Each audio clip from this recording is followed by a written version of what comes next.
All right, everyone, we are going live. Stream is starting up. I'm getting a couple little things set up here real quick. Our guest's audio is not turned on yet. Give me a sec and we will be ready to go. Joining us tonight is Anna Geoffroy, my wife, and she is going to be talking to us some more about mutual aid. As one of the people who works with James, I think it's important to get a bit more detail on all of this and a bit better understanding. Create a little playlist of these videos showing people how to do all of it. All right, so I think we're ready and we are going live. There she is, and Hey, her buddy. mic is now live. Hi, she's in the other room as this room is only set up for one person. We will work on getting her a slightly better setup and background and all that fun stuff What are later. you talking about? This is a great, terrible sheep behind me. We're doing great here. We are. All right. So I have my notes over here. They're glorious in my wonderful, legible handwriting. For anyone who questions that is my legible handwriting right there. It's I think it's perfectly fine. Everyone else tells me I write worse than doctors, but there we are. So Anna is working with James and a bunch of others down at the mutual aid setup here in Malden, in my hometown, and working with everyone from local charities to simply all the volunteers who are doing the driving and the drop-offs and the pickups, and also people who are interacting with the city. So where James has been a lot more focused on the getting the organization together, some of the tech side of things, and the general kind of making sure it existed in the very beginning.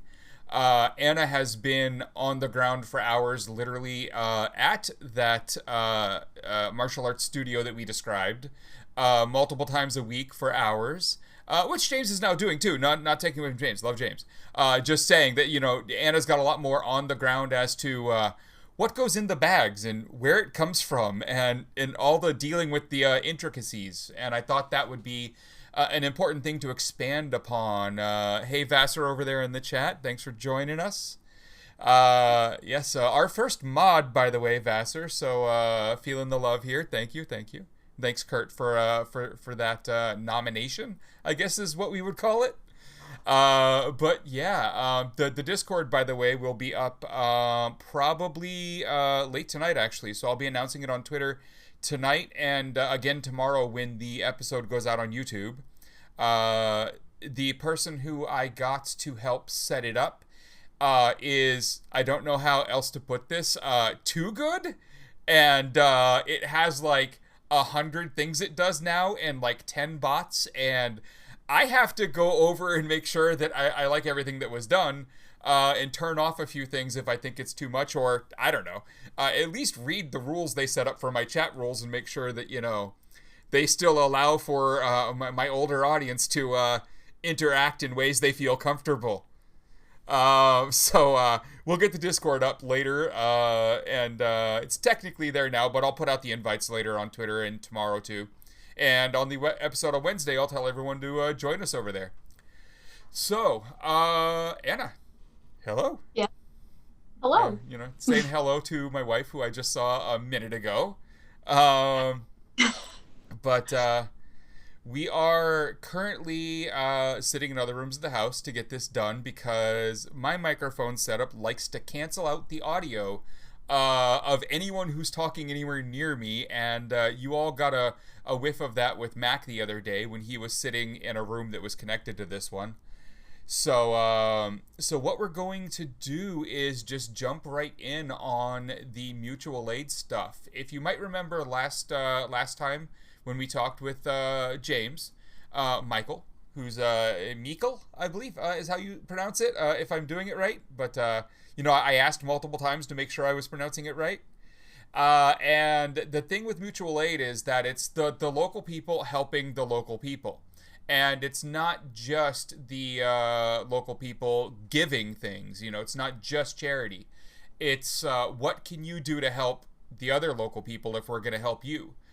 In some situations, that's just not possible. People are literally looking for help because they're so sick that they can't do things. Like, people in our mutual aid group are going to get their prescriptions for them. And for them, hey, they just get some charity. But, we're hoping through mutual aid to get a lot more action out of the people that are also getting the aid. And awesome. Thanks, Amber, there. I don't know what the WMG stands for, so I won't try and pronounce it. But love it. So, James did a good job of explaining mutual aid as almost a theory and talking about some of the local configuration, what we do for people, food, rent assistance, general pickups, deliveries. Sometimes, from what I've heard, some of these people just need a phone call. We're in a pandemic, and when people from the mutual aid group return their request with just a phone call, that seems to be a lot for them. So Anna's the one out there actually doing all of this work while I'm trying to find ways to pay our bills, which has been an interesting kind of way we've split up the load a little. I wish I could be doing a little more with the mutual aid group, but like everyone else out there, I am not a billionaire, so I'm not getting richer during the pandemic. I'm getting poorer. So again, thanks for the sub. But, here we are. So one of the things that I was talking to James about last week was kind of the day-to-day. What does that look like? And hi, Kebdra. There you go. And Depressed Doomer and Rithvik and everyone else there. So one of the things that I was talking to James about was the day-to-day and how some of it is just people show up, they pick up the food, and they take it and they deliver the food. And some of it is people like you going in and sort of coordinating that there is food in bags for them to pick up. So, that's the most of the real day-to-day that we got to. I would love to actually understand what day-to-day looks like for a mutual aid group and kind of get into some details, because the overarching is nice, but now on the day-to-day, there's so many questions. Sure thing. I actually wound up having to do an emergency shift today at the hub. I wasn't scheduled, but unfortunately, the person who was scheduled had somebody in her household being a little lax with the COVID safety, and so because of that, she has to take some time off and schedule another COVID test, and it's it's really frustrating because even though the people that are in the group are all generally very COVID aware, sometimes there are family members who don't take things seriously, and then there's that frustrating trade-off of how much do I want to argue with my family versus how much do I not want to get my nose swabbed for the 15th time. And it's, it's challenging. I think mutual aid during a pandemic is especially challenging, and I'm going to get into that later. But for the day-to-day, the first most obvious thing is, you get there, you immediately check what are the bags that I need to pack. Especially because no matter how many times we tell drivers, if you show up at the crack of 10, but we just showed up, we don't have the bag ready for you.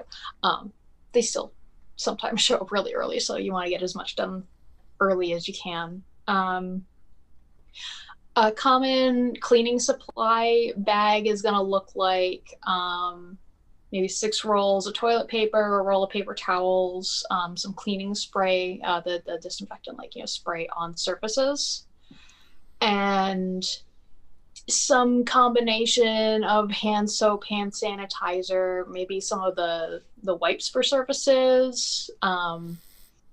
That's a pretty normal bag for that. As far as other supplies, there's some personal hygiene stuff that we stock just because that is, a consumable that people do have a fairly reliable need for.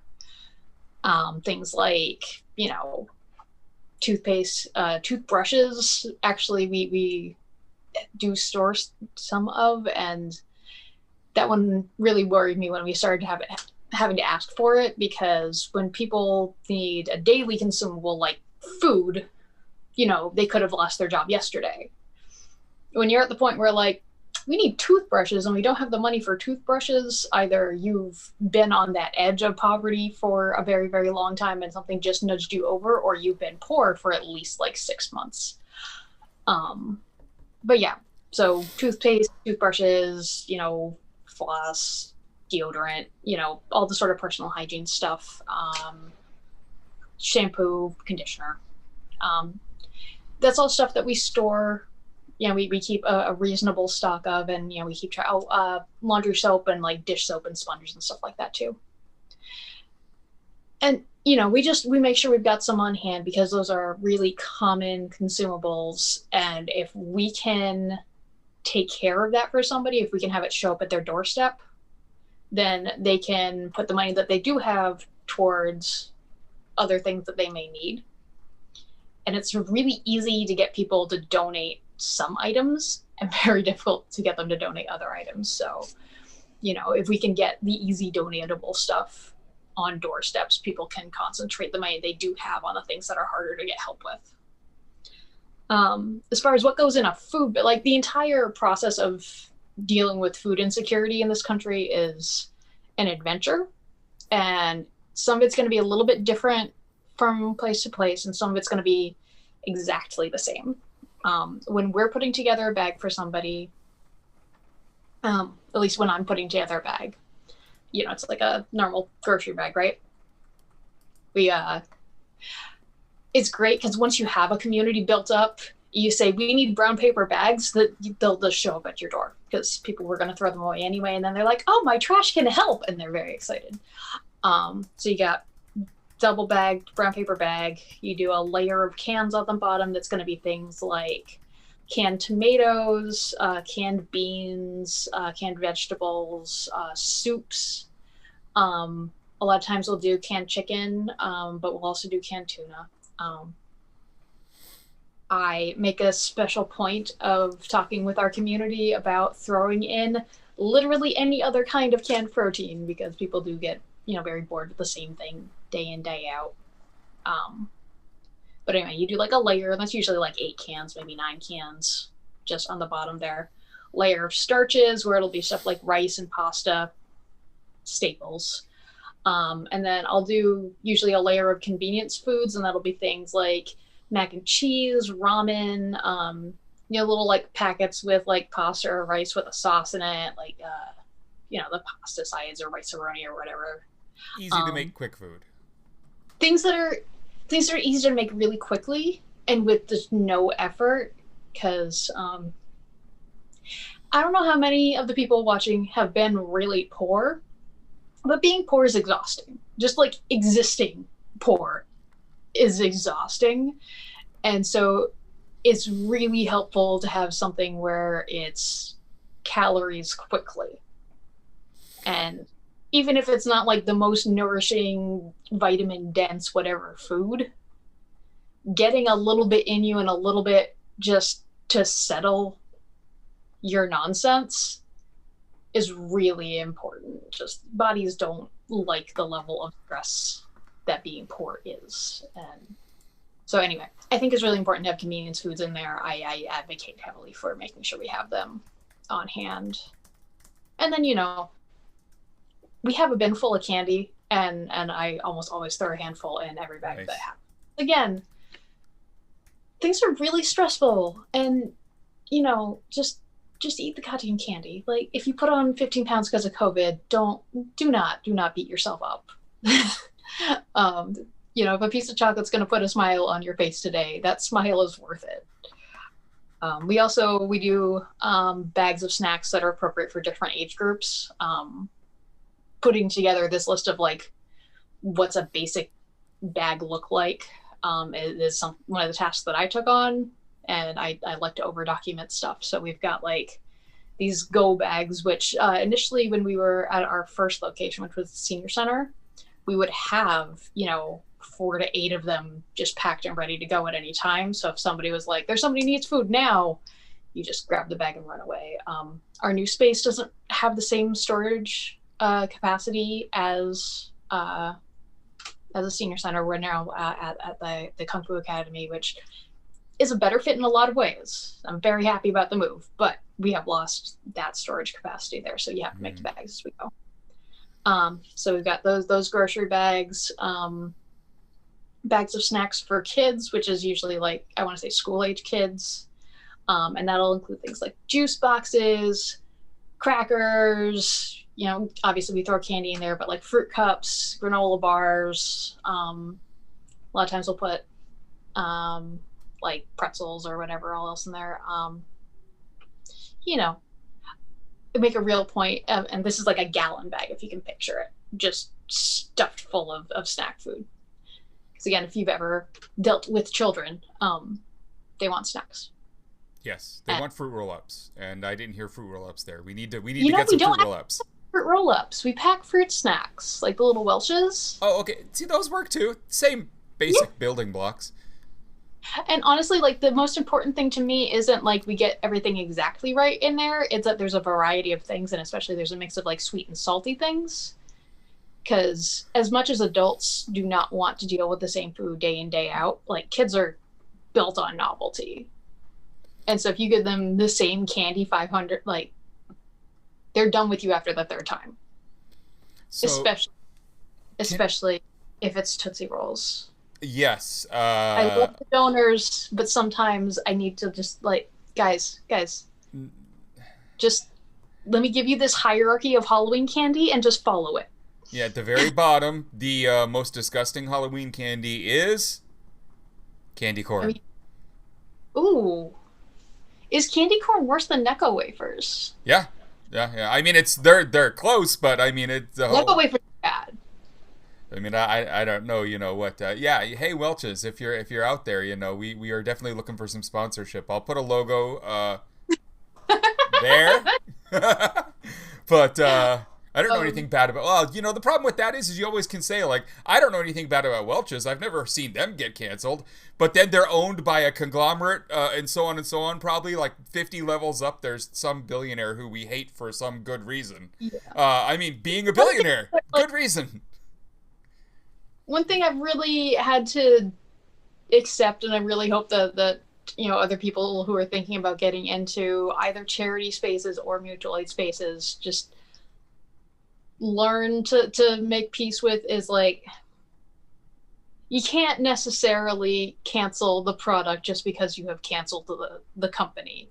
Like, we get Goya beans donated frequently. I go out of my way not to buy them for myself personally. Right. But it's like Berea pasta. You don't buy that if you can avoid it. Beans. Yeah. Okay. And also, one of the things I want to ask is, you mentioned that in doing these bags, you've learned a lot, and you've created a couple lists, and you went into too much detail, as is usual with you in list making. I would know this a little more than the audience, but yes, this is a true statement. So, are these lists public? Is this something that could be posted up on like the Malden Neighbors website or something I could link people to? So yeah, I haven't seen them. We talked with other mutual aid groups in the area. There definitely was a discussion that we were going to make that piece public facing. I don't know if we succeeded in making it public facing yet, but if you remind me when we're done here, I can make sure that happens. We have one or two other documents that we have made public facing to help out both our volunteers and other mutual aid groups in the area. We actually put together a really great checklist and sort of structural document for people who are doing those check-in calls that you had talked about. There's sort of a friendly, hi, how's it going type call, and there's a more structured, like, checking in on a regular basis with somebody. And because COVID and pandemic and everything, we wanted to make sure that we were really setting our volunteers up for success when it comes to their own mental health and helping other people out with their mental health, because we're well past the sourdough honeymoon period here. Like, right. we're deep in the crisis now, and we are, and we're going to be for many more months, because even if somehow the vaccines come out, it's going to go to essential and first responders first, and slowly it's gonna work its way out to everyone else. But by the Well, time again, people who refuse it because they don't want to get the mark of the beast. I'll take theirs, and as it goes through all of that, it's 6 months before I think I get access to a vaccine at least. Personally, maybe it's 3, but 6, right? And then by then, we're starting to get a little better off. But recovery of small businesses local to you, your local economy, the people who kind of you don't realize actually support you by, having a healthy local economy. In terms of just everything being a little easier around you. You look at the outer areas of Detroit when that started to really fall apart. It was only a few years that buildings started to disappear to the point where now there are entire miles that used to be thick suburbs of nothing but rows of houses where it's green land again and there's no more houses. Things can go quick, and I think we've still got a little bit here on the recovery side before we get anywhere good. So I'd say you guys are running for at least another year. If not more. It's crazy. The health crisis is going to be over before the economic crisis is. In some ways, it will be easier when we're just dealing with the economic one. We'll be in a position where we can make sure that all of our volunteers who are going places are vaccinated. We'll get there. We'll get to a point where we're not super worried about transmission at all, and then it's just about the economic need. I don't know if James mentioned this, but our food bank hit capacity. We in the mutual aid group, now Malden Neighbors, are now supporting 13 families that were getting weekly deliveries from the food bank. Now we are providing that. And we know where the choke point is in the pipeline there, and we are trying to do what we can to help out with that, because it is an issue of reliable drivers showing up for Bread of Life. And that's the local food bank that we work with. But hearing anything about a food bank hitting capacity should stress the hell out of everybody. That is not where you want to be at all. Well, again, you have the problem of poverty and poverty finance both being things that, unless you've been there, people don't really understand the meaning behind that. Some people still probably didn't understand, who will see this video on YouTube and whatnot, what it means to hit capacity for a food bank. But what it really it's very simple. They know how much food is coming in. They've really been able to, over the years, model how much they can support, and to make sure that they're never turning people down that they've already agreed to give food to. They say this is the limited number of people that we are willing to support, be it 50, 100, 200, whatever, And when they hit that number, that's really bad for a local area, because that means, one, your food bank was bringing enough food at one point and now is not. And who knows if that's because, with higher demand, we didn't get the same raise in people wanting to give and help. And I think that's what's going on, because those same people are hurting financially and the economy is hitting everyone. As for the comment by McStabbo in the thread there, I would say, personally, I believe yes. But that comes down to more failures of capitalism creating an oligarchy, and less to do with the pandemic. That sounds a good comment, and I can't actually see the comments, so if you want to help me out. Yeah. McStabbo said, hasn't America been in an economic crisis for the last 50 years? Yeah. And yes, it has. I just want to be clear, though, where we've been has been a crisis where a significant percentage of the populace could limp along for more or less indefinitely. And, not in great situations, and, that you're $400 away from poverty kind of level. And that's where we've been for a distressingly long time. And because we've been in that weakened state for so long, I think anemic is probably the best descriptor there. But, we've just gotten hit with a sledgehammer, And so a lot of people who were teetering on that edge of barely getting by have been pushed over and So, are going to stay pushed over. so I would like two things here for the chat and for you. I am actually in need of some more caffeine. I need a little more drink. And usually during shows, Anna goes and grabs me drinks because she's freaking awesome.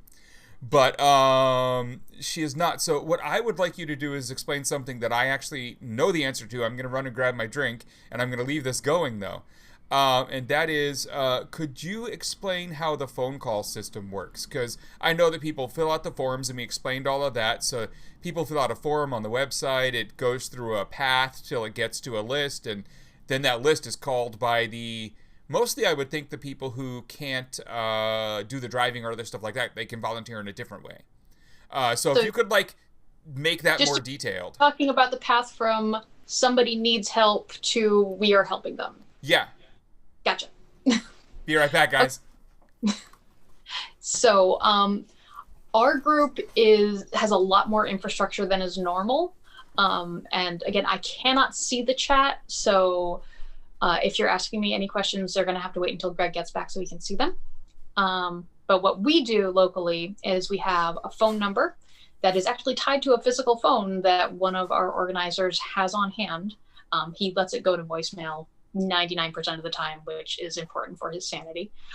And then he goes back and checks the voicemails and gets people signed up. We also have a form on our website that people can fill out themselves, or if somebody's got like a friend or a family member who knows that they're in trouble, they can fill out that form for the other person who might not be great with the internet or might not have reliable internet access.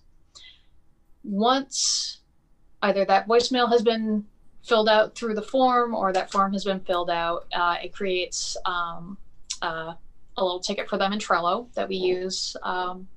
And it has information like this person's name that they've provided and contact info for them, usually a phone number and an email address. Just, it's good to have multiple forms. Sometimes we get backup numbers, which is great. And a little bit about what their situation is. We want to be really, aware of privacy issues with people. So I don't talk specifics about any one person. There's a lot of stigma around asking for help. Which is bullshit, but what it is.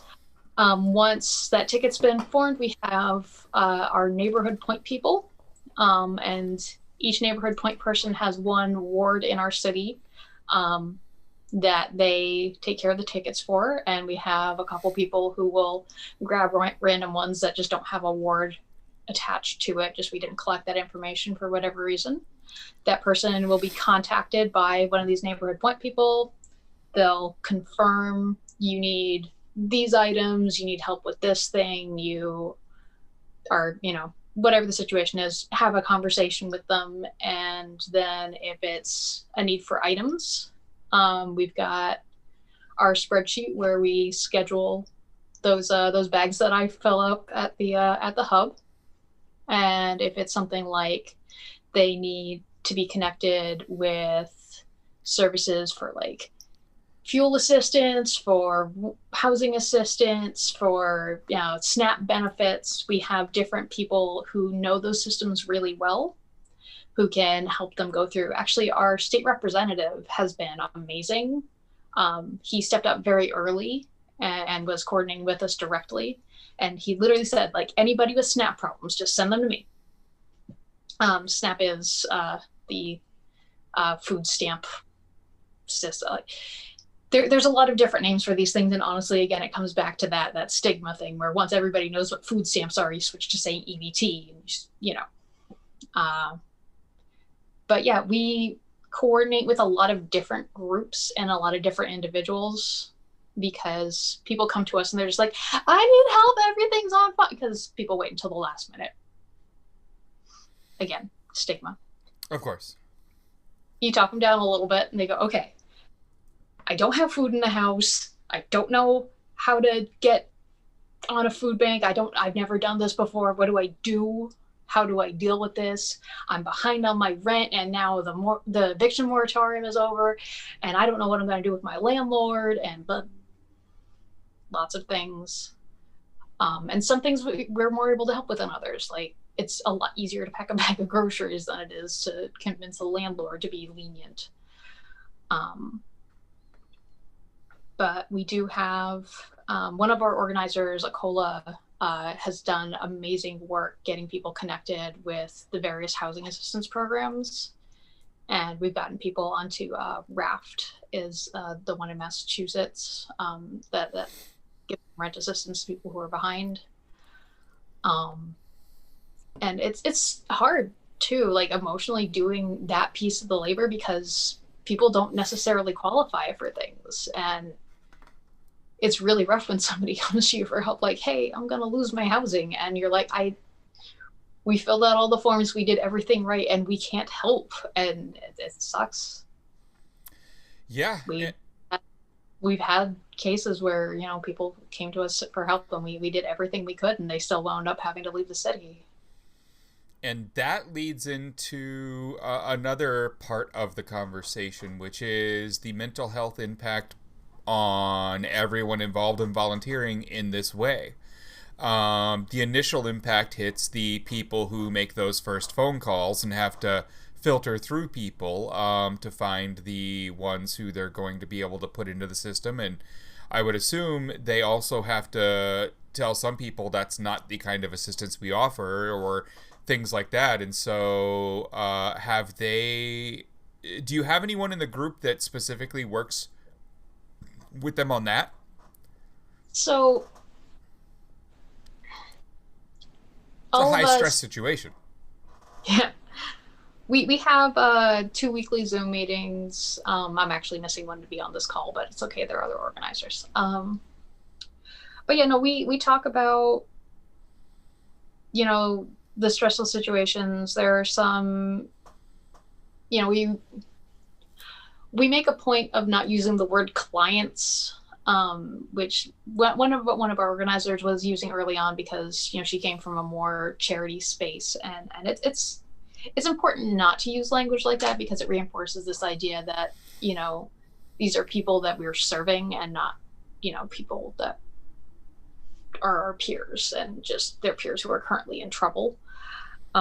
So we use the word neighbors to refer to anybody, like whether they're a driver or somebody in need. And oftentimes, somebody in need comes back and is donating things later or doing this, and we want to encourage that as much as possible. But the people who are dealing with the neighbors who are facing really tough situations that we can't resolve, those people need... Did you lose your green screen? Yeah. You guys saw behind the curtain today. And Greg, I love you, hun. But you need to wear... I don't care. I mean... I'll get it in post. That works for live stuff, right? You're fine now. Just like yeah.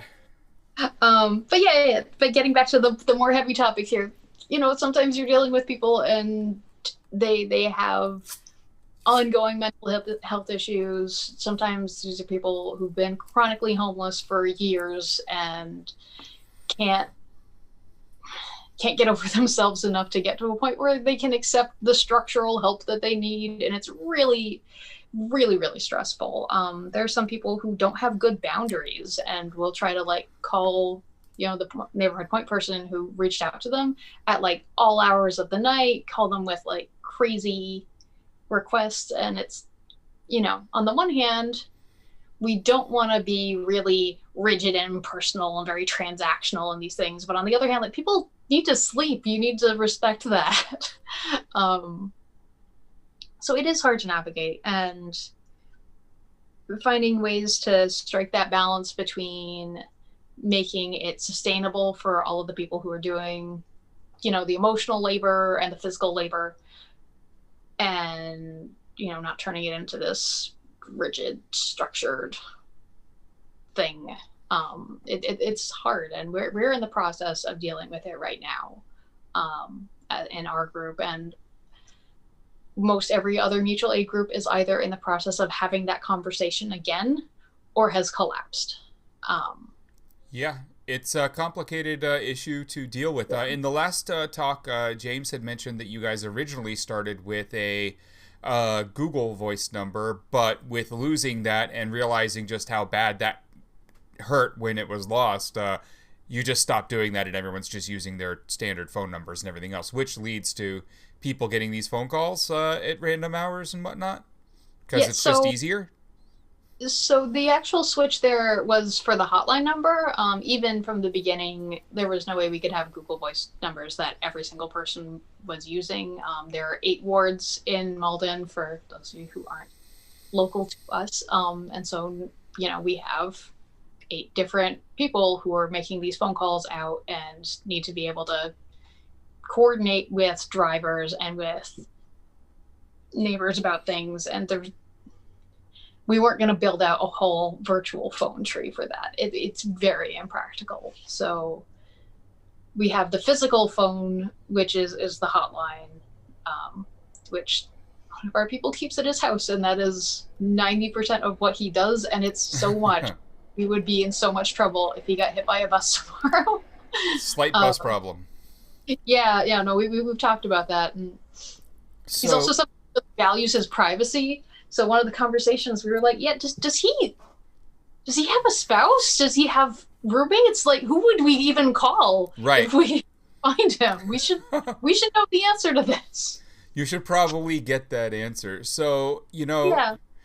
The other thing that I wanted to kind of put out there is James had mentioned that there were flyers at some point, but didn't really describe the flyers themselves. You gave me you gave me something that I was able to share. She'll be right back because she's in the room where they are, I do believe. I now think I need to do something about that corner's little connection there. I'll figure that out tomorrow.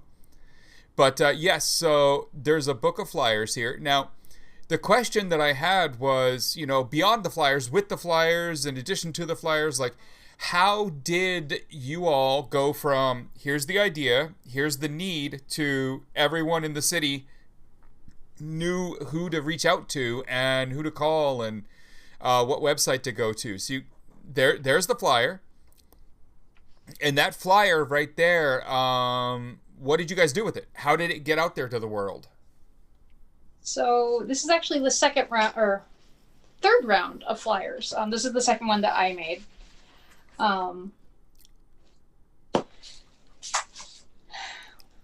So this started out back in March, obviously, with James having a Google Doc that he was using to coordinate, and the way he had it set up was the front page was supposed to look basically like a flyer, and he told people to print out this front page and stick it up places.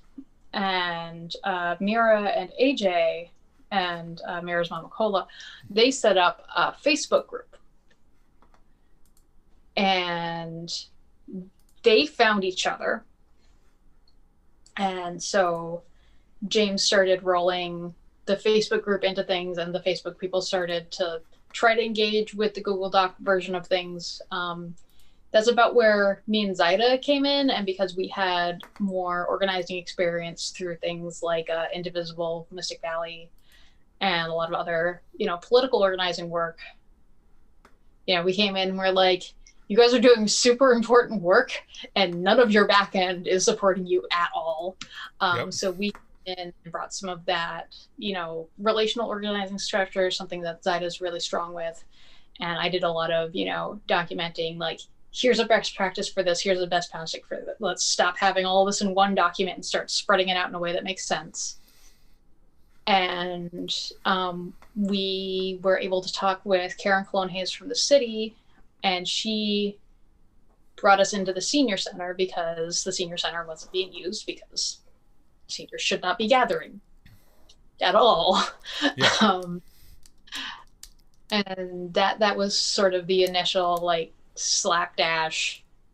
We had a thing by that point. Around there is when the second round of flyers got made, which is the first one that I got involved in, and we just put them up on signposts around town, pretty much wherever. We put them in as many high traffic areas as we can. I would actually go into the little like corner stores, the bodegas, and just be like, hey, we're doing this. Can I stick this up in your window? And for the most part, people read the flyer and go, yeah, sure, whatever.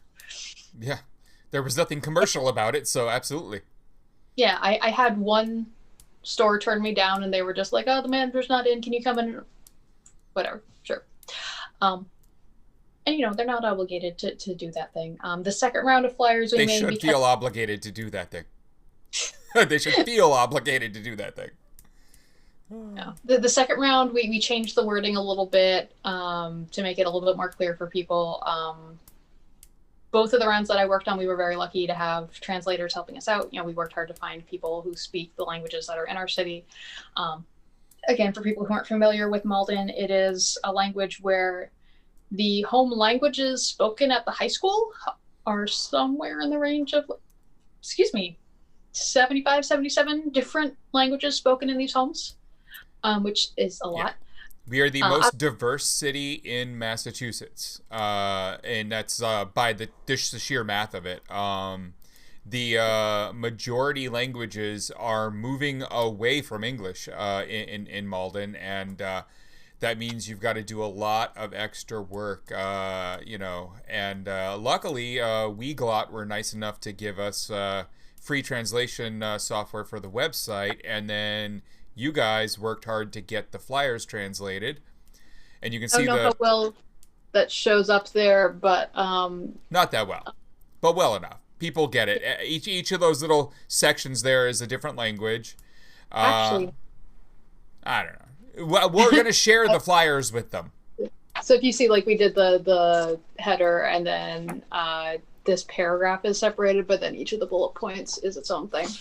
Yep. So the languages that we went with for ours, and obviously your local community should go with what makes sense for you, but we have English, Haitian Creole, Spanish, Portuguese, Vietnamese, Mandarin, and Arabic was... Yep. For the most part, even if people aren't super strong in it, at least one of their second languages is there. And that's...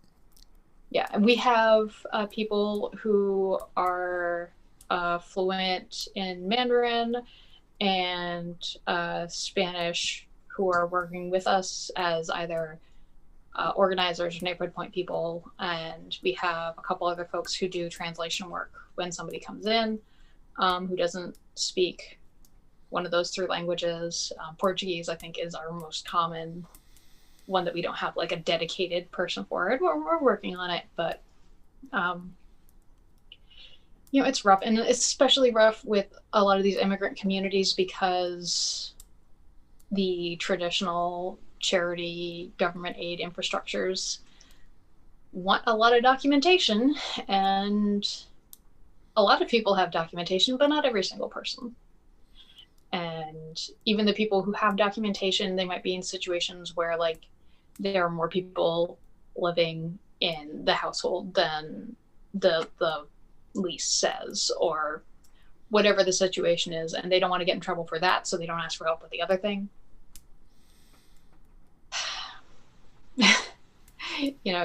There's a lot of little roadblocks along the way, and one of the reasons that I think mutual aid is a really important structure is because we're not looking for documentation. Excuse my alarm. We're not looking for documentation. We don't need people to prove that they're the most virtuous, poorest, most deserving person. I don't care at all. Like, if I give a bag of food to somebody who could have afforded to buy their own groceries, like, I don't care. I'd rather it go to people who need it extra, but like, if that's the level of scam you're at, like, haha, I got a can of beans that I didn't deserve, like, I just kind of feel sorry for you. Yeah. But we did want to talk a little bit about more substantial scamming. We'll do that with the next one, but I want to address a few things here. one of them is about the translation stuff. A lot of people think we just need to find a way to get food, but you also need to find a way to talk to everyone. And one of the things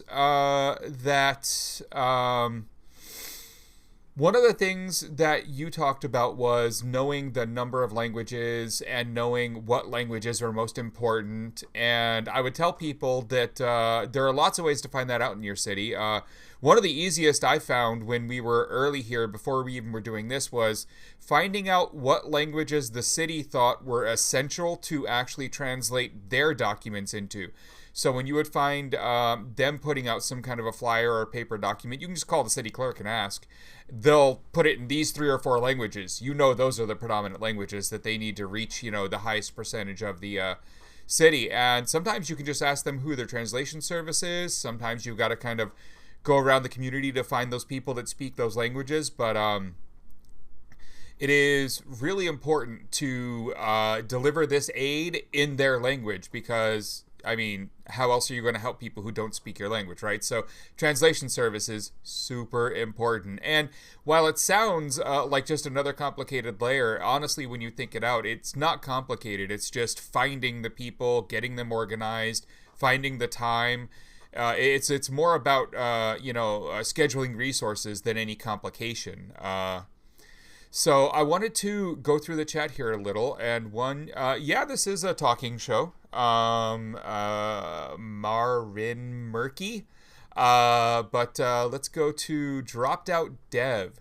Any advice for mutual aid during COVID outbreak, i.e. how to go out and about? Well, the last episode was with Aubrey, but the one right before that was with James Meickle, and James and Anna here actually helped organize with a bunch of other people our local mutual aid group.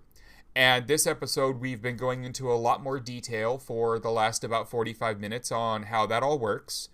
I would want to know, are you talking about the fact that you actually want some mutual aid, or are you talking about the fact that you would like to help others? We can definitely talk about both of those. We have been a lot. So fill me in on that one. I'm going to address Marin's last statement, which says, this guy is staring in your boobs every 5 seconds. No, when I look down to the side there, I am actually looking at the chat. It just happens that that's what it looks like. But also, that's my wife. So I don't know that that's the biggest problem. If you wear a more low-cut shirt next time for you, hon, I'll do it. Yeah. So... and then there are a million other questions. My philosophy in life, do whatever you can to help everyone around you. Literally, activism at all costs seems to be how I live these days, including the inability to seemingly make a steady living and money because I'd rather be doing activism. That's kind of where my philosophy is. As for what's the one thing I would like to change about myself, I would love to be able to, understand capitalism in a way that turns into a non-negative bank account. That would be cool. That would be the thing I would change. Am I religious or spiritual? You can laugh at any time, Anna. No, I am not. I am an atheist, and I am, what I actually jokingly call myself a devout atheist, in that I not only just don't believe, I really don't believe. Like, give me evolution, science, natural selection, and I'm a happy camper. I don't need much else. Am I an introvert or an extrovert? I find myself at home a hell of a lot these days because of COVID, but I'm probably an extrovert. I do fine on stage in front of large crowds. Parents, am I closer to? Well, my mom's still alive, so my dad's not, so probably her. But not really close with family, in that they're all a bunch of Trump voting Republicans, and that's definitely not me. Let's see here. Best phase in my life, I would hope, is kind of, what's going on right now with all the activism for the last decade and a half. I met my wife at a protest while wearing a Guy Fawkes mask. We actually met at one of the Chanology protests. I'm pretty happy with that. Got a lot of questions. Let's see. Is what you're doing now what you always wanted to do growing up? No. What I wanted to do growing up was lots of crime. And I did lots of it and then went to prison. And I realized I don't want to go back to prison. It was surprisingly not fun. So that ain't happening. One in the world who is surprised that prison wasn't fun. Yeah, well, there you go. What makes me feel accomplished? You hitting the subscribe button. That would make me feel accomplished. Let's go. See, that's how Twitch works, right? That's how I'm supposed to do that, everyone. As for people in the chat who are talking about wanting to help, I would say the most important thing is to find a local mutual aid group. Most of them have thrown up websites, or there's wiki sites and a few others that list them off. But if you look and you cannot find a local mutual aid group, then, I would say that's your signal to start one if you've got the time and the inclination. For us, I mean, really getting started, I was there at least for some of the early beginning stuff, but, they went off and did tons of hours of work without me right afterward. It was the initial formulation of an idea, writing out what the goals of this group would be, and then putting that into a website. It was developing a way to start talking to people in the community about the fact that you exist. For the group here in Malden, that was putting up a form and allowing them to submit requests and contact us. And from there, it was realizing that was just going into email addresses, and it was going to be strange, and organizing multiple people accessing a single email address, like maybe via Google Groups or something. It just ends up being stupid. So we went to Zapier, who offer people doing COVID response free accounts, by the way. So reach out to Zapier via email. Just tell them, look, I'm doing mutual aid and I need an account that can handle a lot more than your free account can for it. They will give you an account for that. And we had the form then going into Trello, which will also upgrade your account for free.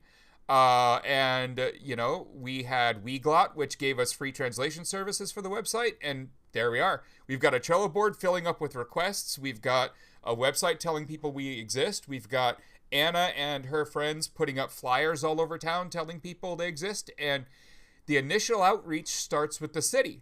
One of the funny things with the city was the city, had a lot of people who didn't work for the city, but definitely were connected to all the right people.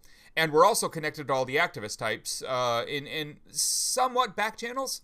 But one of them actually ended up taking a position with the city, I believe is how that worked out, in order to kind of deal with this type of response and a bunch of other things. Isn't that kind of how that worked out for Karen, or something similar? So, I assume you're talking about Karen Clone Hayes? Yeah. Like, I wasn't deeply involved with what ended up switching around there. That's awesome. Thanks for the sub there. But as I understood it, she was working with us, working with the city, and then it ended up taking an actual position with the city that, like, had a title that she didn't have before this. So, no, that's not actually the case there. Like, lay it out for me so I understand. Yeah. So,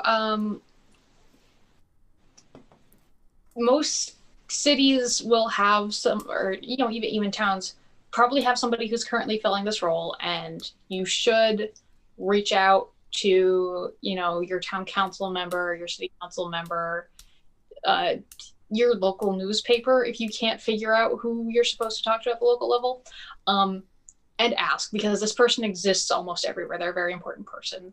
The job title is different. Now. Yeah, the job title is different places.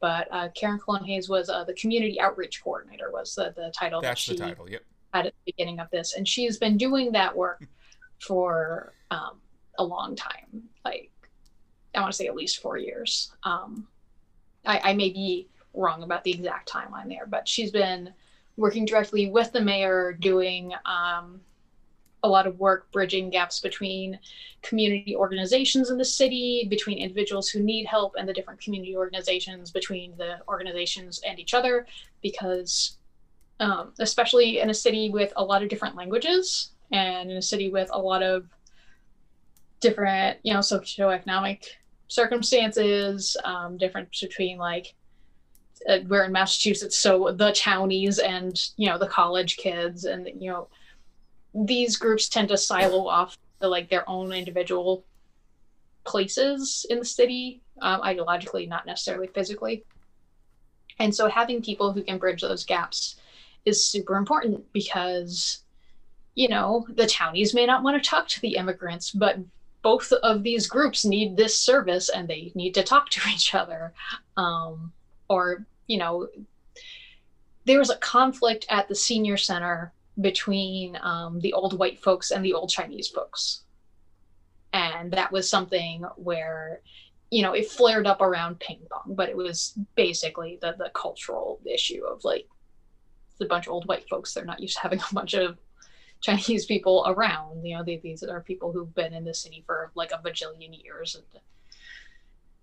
And, old people sometimes have some of that old timey racism kicking around. And sometimes it's just, it's new things and people don't want to deal with new things. So she was able to help, put in some structure that helped bridge the gaps between those groups within, the senior housing, so that there was just less stress between those groups. Even if they weren't necessarily going to get along, they didn't have to like be mega bitchy at each other. Right. So she's been doing the kind of work that really integrates Yeah. groups around the city with the city and each other. Yeah, and that's why she was an excellent connection for us to have. And because she'd been working with this, I think her office actually was stationed in the senior center because she was doing a lot of the stuff there. Yep. It was a real natural move for her to bring us in. And when she brought us in, it was still when we weren't entirely clear on the methods of transmission. Yeah, it was very early. Yeah, we were still very concerned about surface contact being a major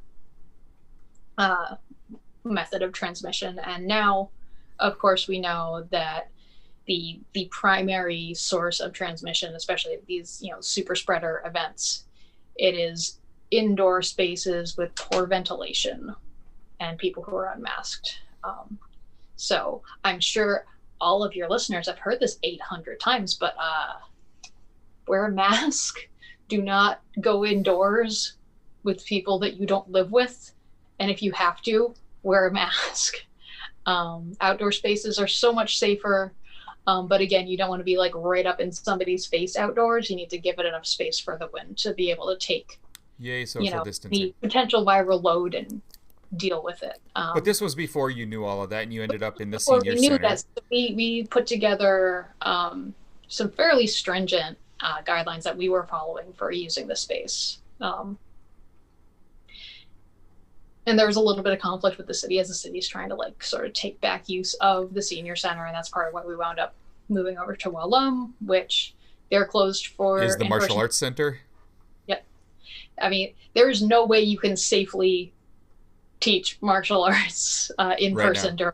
But where we end up is you've got this person with the city who most cities are going to have someone who's filling this role usually officially.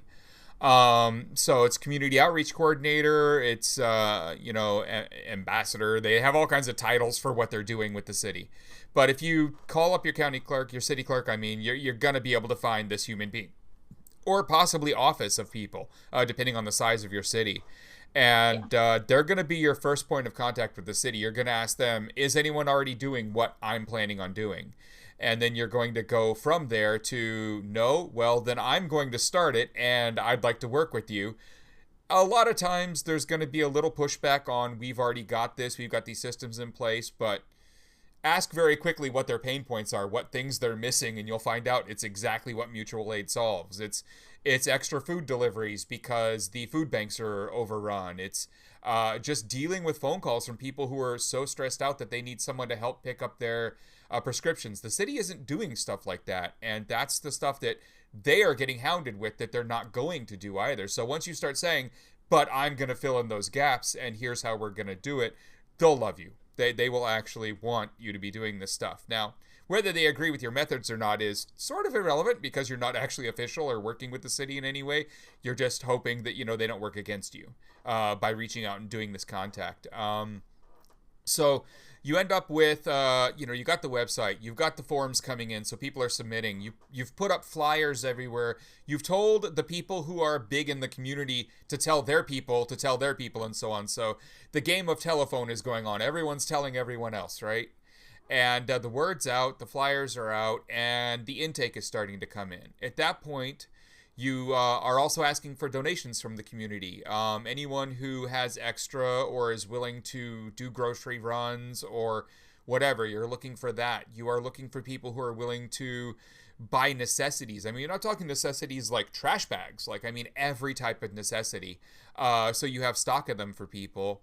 And again, you did get enough of that stuff. As I understood it, when you guys, I mean, you could always use more. I mean, there's always more need, especially as this goes on. But you guys put up a way to donate cash, and that reached almost $10,000 or over 10,000 over this whole period. But that was used to fill in gaps in people's needs that were more specialized and not just a can of beans, right? And it was used to do rent assistance and stuff like that. So one thing I want to just interject as you're describing this here. We, as I mentioned earlier, we are much more structured than a lot of other mutual aid groups are. One of the structures that a lot of mutual aid groups follow is they make a public facing spreadsheet, just like a Google sheet. And you can put in, if you're in need, what your need is, how people can get in touch with you, and other people can come in and sort of claim your need and get in touch with you and deal with that directly. And we opted not to do that in our group because we had a lot of people who have worked in tech and a lot of people who are concerned with things like privacy and scams. And we did see almost every single group that took that path had to deal with people. And I cannot seem to get this alarm to shut up. Oh, and Snoopy Cam is up. Oh no, her camera is off.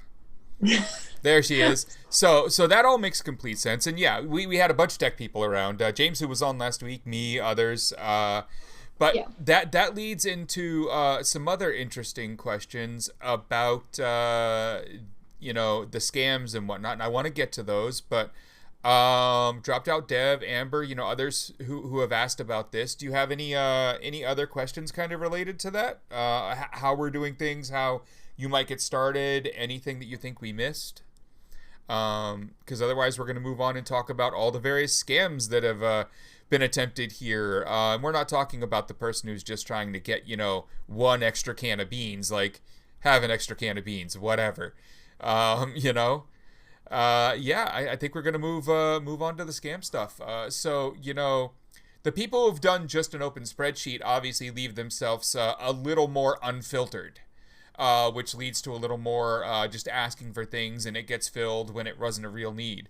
You have the people taking the phone calls, filtering people into the right lists, kind of figuring this stuff out, which allows you to filter through the most basic of scams. Yeah. What have you seen? Like, what scams have you seen that you guys have been able to avoid? Or, not, and then dealt with later? I don't know. So, there are definitely some people who have made requests for items that we have been told after the fact, oh, so-and-so is a scammer, so-and-so is a scammer. And we accepted, when we started this, that, some people might take advantage of what we're doing here. And if the end result is we fed somebody, then that's what the end result was. We fed somebody.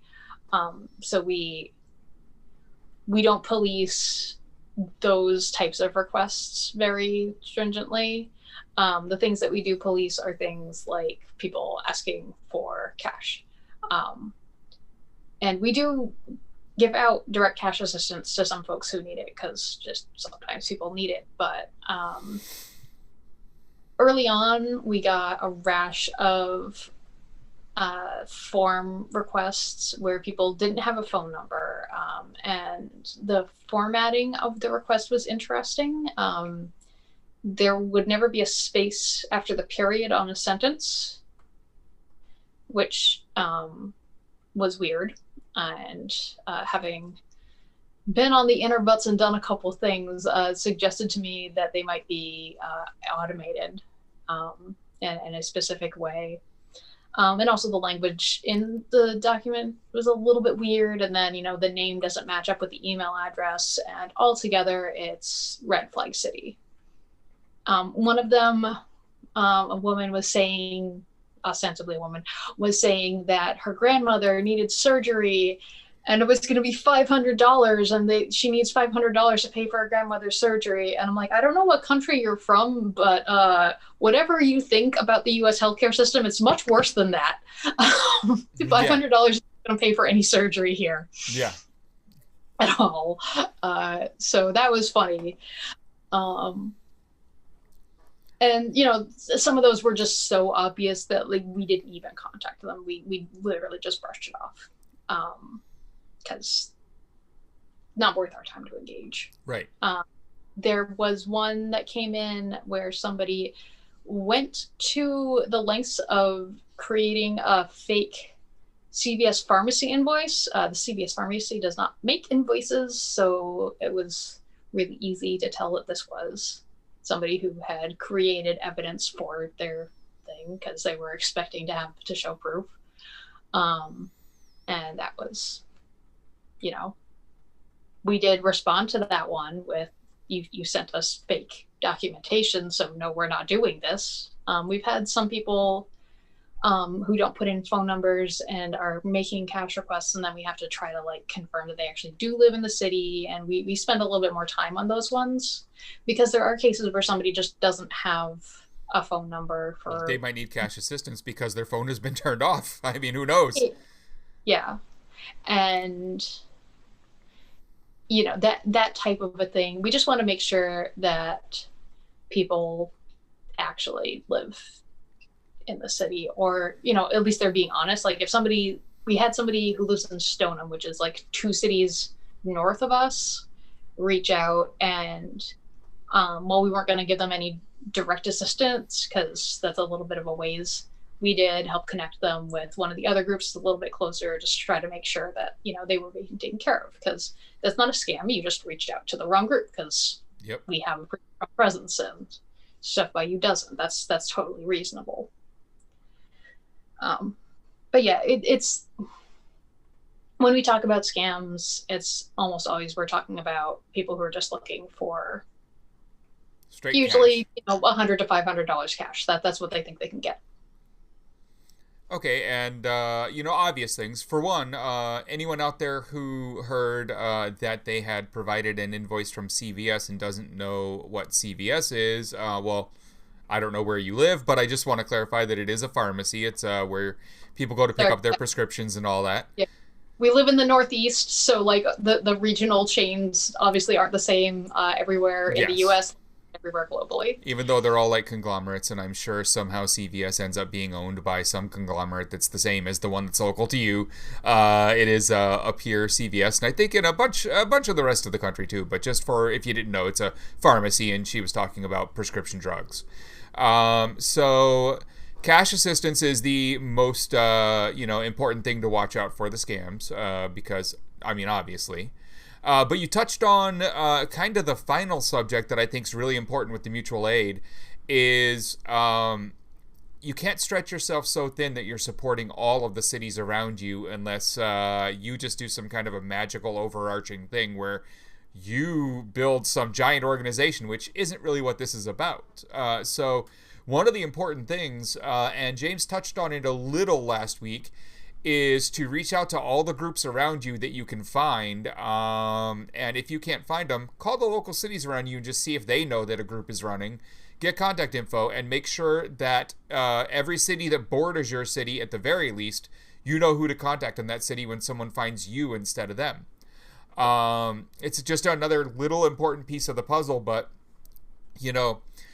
I understand just getting something up and running. So a public-facing spreadsheet that's barely organized and just gets you moving, great starting point. Let's go. But I am really happy with how organized the local group has gotten in terms of just their ability to support things. You know, I'm on a mailing list with the local group too. That I get an email every week that tells me what the needs are this week. We need drivers on these days for these hours. Someone's job is just to send out that mailing list and to coordinate who for what days. You know, we need at 10 a.m. on Tuesday, we don't have a driver because this driver had an issue, and it gets all the slots filled up. And it's important to have that level of organization, I think personally. But start with what you're comfortable with and build from there. I mean, if you aren't technical, like was said on the episode last week, reach out. There are people who are more than willing to help with some of this technical stuff, as it's not actually that complicated to do this. You're not asking for 50 hours of programming. When I set up the Google, the form to the Zapier to the Trello, I think in the end I was 2 hours in to have it up and running, and most of that was just figuring out which ones of the ways you can connect them I wanted to use, because there were 50 different ways to connect these things. It was, the actual work was all of half an hour. So you will find lots of people willing to help with that stuff. And in the chat log from the last week too, which I can reach anytime, there were multiple people who threw up their chat lists, or their emails, and said, if you can't find someone, email me and I'll do that tech side for you. So we are going to get the flyers that you made up in a way that they're downloadable. If they're not, are they on the website? I don't think we have them on the website. These are extremely specific to our city. Of course, but they will give people good examples and people like that. Yeah. So we'll get the flyers up. Yeah. And then I asked you for the list. If you don't have somebody who does this type of graphic design locally, this actually isn't super hard for anybody who does this type of a labor. And you did that in InDesign, right? I use InDesign because I won't touch Microsoft Word ever. You can't pay me an amount of money to do it. But people have their programs that they like to use. I think InDesign is the correct one, obviously. But doing one sheets like this, anybody who's done any sort of graphic design is going to help you get something that is legible. And one really important thing, if you are sticking stuff around town, this isn't black and white because we're cheap. It's because that's what survives the rain. Yes. And I think the picture that I sent Greg actually shows one of the flyers up. What we use when we're sticking up flyers is actually a roll of saran wrap, plastic wrap. Yeah. Yeah.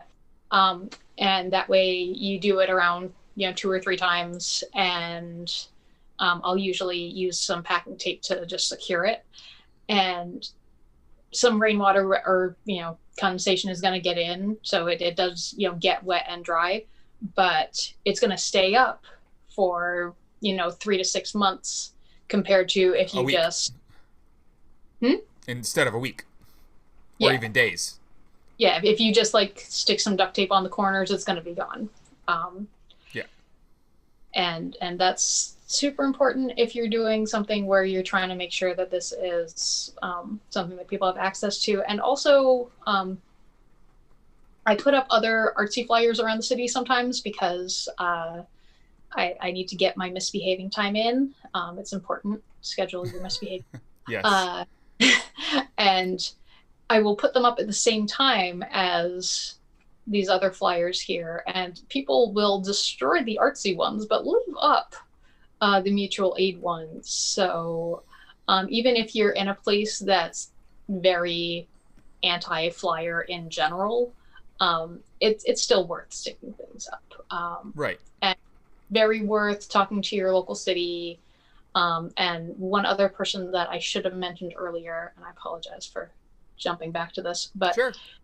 Your state representative is an excellent person to reach out to. Your individual state representative might suck. I can't promise you that they are a good person. But right. First off, you should know who that person is so you can yell at them when they're messing up. And second off, they are the sort of smallest state level person that is assigned to your area.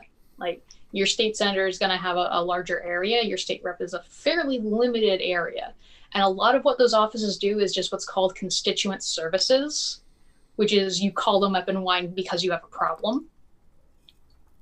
And so those people, if there are mutual aid groups, want to know about them because they want to help connect. And assuming that it's a good person running a good office, they are going to want to help out the mutual aid groups, like our state rep is helping out with the structural stuff, because your mutual aid group can't do everything for everyone, but it can help connect people to the right pieces. Right. Like you cannot be trying to fill out everybody's like forms for, you know, housing assistance for WIC or SNAP or this or that. And there are people who already want to do that labor, who already have a lot of experience in that. And you should be coordinating and building those relationships. Absolutely. So, I mean, I think that really covers all of the stuff that I wanted to cover. I'm looking over at my notes here, and that's the list of things that I think we kind of missed last week. So that's mutual aid. You know, I want to ask the chat if there's any questions related to that before we, you know, wind down the mutual aid talk here. Obviously, to revisit later once, you know, we're 6 more months into this, I'm sure there'll be a lot more lessons learned. Possibly more organization. Possibly organizations have exploded and they're no longer there. Who knows? But we'll revisit it at a point. If you want, we can loop back to the issue of helping in a COVID-aware way, because I don't think we really got into the details on that one. So, you know, here's a question, and it says, weird one, would you interface with churches? And, you know, I'm going to throw this one out there because this is an interesting one, you know, as a couple here, because, you know, again, for the chat, I'm learning how to point in the direction that, there she is. You know, I'll get better at this. That is my wife. And while I am, jokingly, a devout atheist, she is actually spiritual and in her own ways, and does, when, you know, church actually allows for it, randomly go into a church, a UU church here in town, Universal Unitarians, right? Yeah.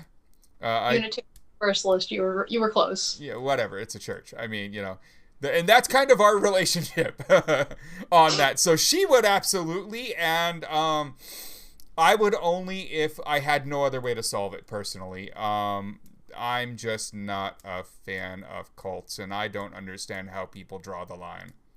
Yeah, so for what we as an organization do, which has nothing to do with Gregg's personal aversion to all things even slightly religious, we do have relationships with a couple of the churches in town. The local Lutheran pastor has been just fantastic, and she did a lot of ensuring that her community was doing calls and building community in these small circles over the internet, doing like little, you know, Zoom check-ins and phone calls early on, which was great. And in some ways it meant that we didn't have to deal with her much because she had already put in all the effort to make sure people were more taken care of. But her church also shares space with a predominantly Haitian Creole church. So she was our contact for a lot of translation services. So that was fantastic. That is interesting. Churches for translation services. Was serving a lot of undocumented people who were nervous about going through other systems. And so we were able to communicate with them to help them make sure that they were getting what they needed to serve their people and that they were getting the volunteers that they needed. And, you know, we were sort of supporting them in the ways that they needed and staying as far back as we could so that people continued to feel safe going to them for help, because that's, you know, making sure that people have space that they can go into and not feel like they're going to get reported to authorities is really critical. 1 second. We made the choice as an organization not to directly refer anyone to the Salvation Army or directly interact with them, because a a lot of the organizers are queer, and we have opinions about the Salvation Army and their Yes. nonsense. The churches that we deal with, you know, we have the gayest UU church. I love them so much. By the way, the same opinions you should have about Chick-fil-A are the ones you should have about the Salvation Army if you haven't put that together yet. Yes. But yeah, we you know, we as organizers also make decisions about who we're going to deal with because we want to feel safe. And you should feel free to not deal with any organizations or any charities that just do not share your values. You don't have to deal with them. We know that the Salvation Army runs a food bank in our city. We don't discourage people from going to it, but we also don't encourage people either. Like we do not engage. And that has been our stance.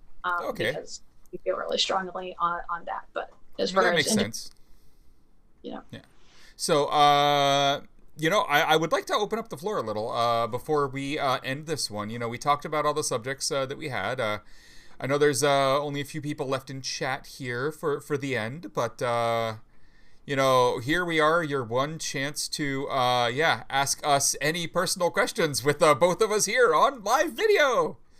How often do you meet, and what is a meeting like? Oh, well, you know, hey, back to mutual aid. I like it. Well, they have weekly Zoom calls. Sometimes, you know, twice a week, depending on, you know, internal stuff that needs to happen. And then, you know, the internal stuff is like last week they were talking about just some restructuring efforts, I'll say. But, you know, every group of local activists is going to have their various bits of drama. So nothing you can do about that. It's just going to happen. So there's calls that are related to that. But usually it's more structural in nature. And, you know, do we have enough of this? Do we need more of that? What can I be helping with right now that they go over on those calls? I've overheard a bunch of them that she's on. I would say, you know, the other thing, though, you actually do meet some of these people when you're at the actual facility putting the bags together and whatnot.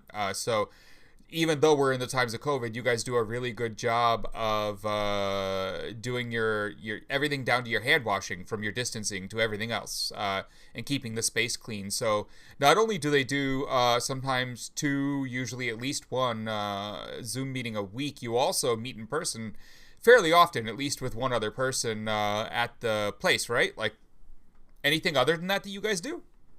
so we have 2 scheduled meetings a week, and usually 2 meetings happen, but not always. We have done a couple of social events where, you know, we're outside, distance, masked, like you do. We wanted to try to get in a couple of those before it got too cold for it to be practical. For a while over the summer, I had a couple of the other organizers sort of inside of what's referred to as one's bubble. The people that, you know, you're sort of accepting a higher level of risk with them because, you know, the benefit outweighs the risk. We had to tighten up our bubble a little bit as we were going into the fall. So at this point, I'm not sort of bubbled up with any of the other organizers. And what that means for us is, you know, if we are indoors, we keep it to under an hour, and we keep our masks on. And ideally, I try to keep it under 15 minutes, just, you know, to be reasonable. And yeah, it was a lot nicer during the summer, obviously, because you could do things like everybody is outside in a reasonable distance in a backyard and just sit down and chat about things. And as it gets colder, and as we have to be even more concerned about people's health, because, you know, again, for folks who don't know, we live in the northeast of the US, and it's cold and flu season is for real up here. And we really don't want a really strong flu season on top of COVID, because people who might have otherwise survived COVID could, you know, already have a flu and then get hit with this other infection and have a much worse, you know, outcome. So even outside of just like don't get COVID and die, it's we want to do what we can to limit the spread of all the other infectious diseases that are normal over the course of winter. Like every couple of years, the norovirus runs around the Boston area, and we really don't want that happening this year either, because No. not good. First off, not good for the individuals, but also, you know, people who might be severely affected by something like a serious flu, by like a norovirus or something else. If all the hospital beds are full of COVID patients, then Right. you can't get that there. So Yeah. So do we have any other questions about the mutual aid or anything personal you want to ask before we call it a night tonight? And yeah, we met at one of the protests. I believe it was the March protest. It was not the first protest. It was the second protest in 2008. So that was, it's not a celebration of, more a damning of L. Ron Hubbard's birthday in the middle of March there on the 15th. I still actually have the flyers for that one. I found them the other day on our hard drive on one of the backups, so that was fun to find. But yeah, I think that's our episode. The next thing that I want to talk about in terms of like this type of activism, beyond like just all the sexy hacker stuff that we do when Kurt's here, or a couple of the other guests I'm going to bring on that are similar to that. Is I'm going to bring on one of the people with OpSafe Winter here soon. It might be the next episode. It might be early next week. Depends on their timing. And we're going to talk about how to help with OpSafe Winter this year with all of the homeless support that Anonymous has been doing for almost a decade now. The first real kind of OpSafe Winter tags were in the 2011 range. So it's been close to a decade now. And always remember, beyond food, the next best thing you can hand a homeless person that'll put a smile on their face in winter is socks. Clean socks. So that's that. Unless we have any more questions down there, I'm going to give you a few seconds to type them. Otherwise, we are out. What do you think, chat? All right. Thanks, everyone. Yeah, that was a lot of fun. I'm glad we got to talk about that. Thanks for all the extra detail there. I think we got to say a lot there. We'll make sure that we get a couple of those things like the flyers and whatnot up in a way that we can spread them. They'll be in the description of the YouTube video that goes up tomorrow. As everyone knows, this always goes up the next day. It has actually been a decade, right? I would say like and subscribe, but I actually think I'm in that weird lucky spot that everyone currently still with us tonight is. So look at that. But I am learning. It's going to be a challenge for me to get used to doing that type of stuff on these types of shows, because I always forget to break in. Although I think I'm getting slightly better at the chat and dealing with the chat and talking to the chat and including the chat in the show. That's going to be the next thing I've got to get really used to. The Discord server is up. I know a couple of you already went over there. I moderated or added a moderator to the same one that's on the chat here, Vassar, so thank you for that. It will get a little more cleaned up as we go. It's a lot over there. Like that was only my second time joining after my wonderful person did all that work on it. And wow, I'm gonna have to read. They sent me a document that's like 50 bots doing 100 things with commands and why they're there, and yeah, Discord is too much. I'm just gonna set that out there. I'm really hoping like other people help me out with this one, because it is too much. But it's up. Everyone can start to join. I'm gonna share it out probably tomorrow night or Wednesday afternoon on Twitter once I feel like it's more configured. And that is the correct thing to do, Amber, always. And I do also move away from the mic to breathe, so so Anna, anything you need to say before we go? Thank you for having me on your show. I know that it was a lot of work for us to coordinate this. Yes. But yeah, no, if you're thinking about getting involved in mutual aid, it's always, always, always worth your time to at least take a look. Check to see who's doing it in your city. Check with your city or your town or whatever. See if you can find somebody who's doing it.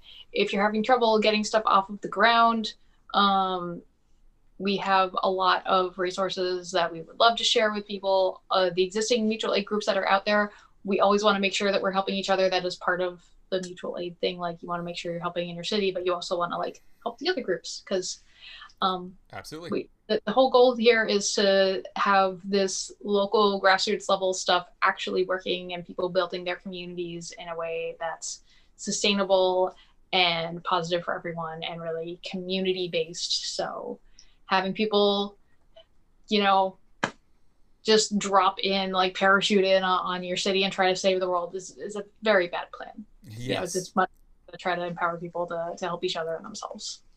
All right, everyone. Thanks for a great show. Thanks for chat. I love all the interaction. That really, honestly makes this a lot easier. So I love all the interactions out there. Keep it coming with all the questions, even the one about me staring at her boobs, which is kind of like, it's hard to do. She's in another room. I still am having trouble figuring out which direction I'm looking, because the camera mirroring and all that stuff. But, there we go. All right. Good night, everyone.